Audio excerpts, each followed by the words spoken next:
প্রিয় দেশবাসী, আপনারা ইতিমধ্যে অবগত আছেন বাংলাদেশ জাতীয়তাবাদী দল বিএনপির চেয়ারপারসন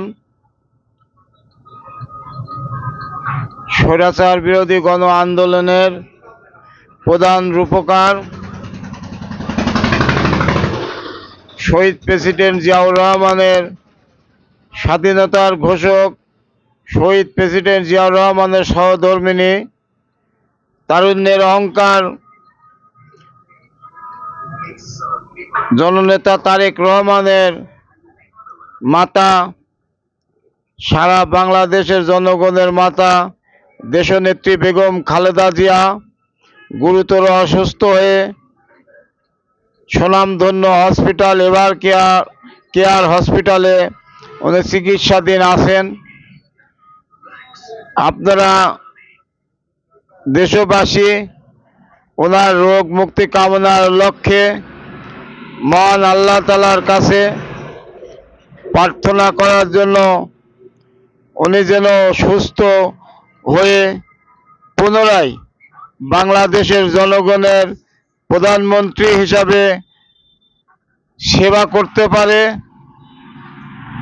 সেই দোয়া কামনা করি। আপনারা সবাই দোয়া করবেন আমাদের নেত্রী,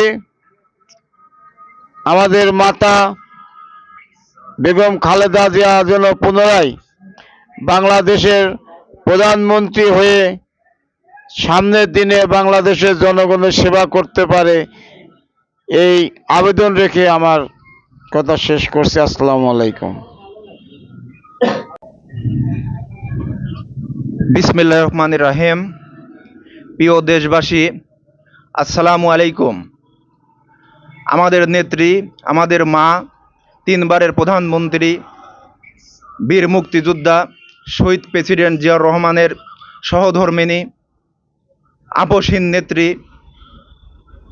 বাংলার জনগণের আকাঙ্ক্ষার শেষ আশ্রয়স্থল, সেই নেত্রী গুরুতর অসুস্থ হয়ে হাসপাতালে বেডে শুয়ে আছেন।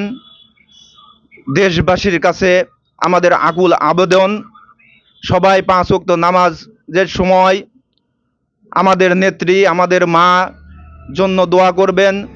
আমি 5 ওয়াক্ত নামাজের শেষে আমার নেত্রীর জন্য দোয়া করছি।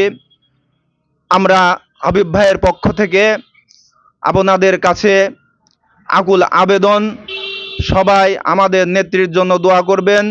তিনি যেন আগামী নির্বাচনে অংশগ্রহণ করে আবার আমাদের মাঝে প্রধানমন্ত্রী হিসাবে তার সেই আসনে বসে আমাদের সেবা যেন করতে পারে, সেই জন্য আমি দেশবাসীর কাছে দোয়া চেয়ে আমার কথা রাখছি। আসসালামু আলাইকুম ওয়া রাহমাতুল্লাহি ওয়া বারাকাতুহু।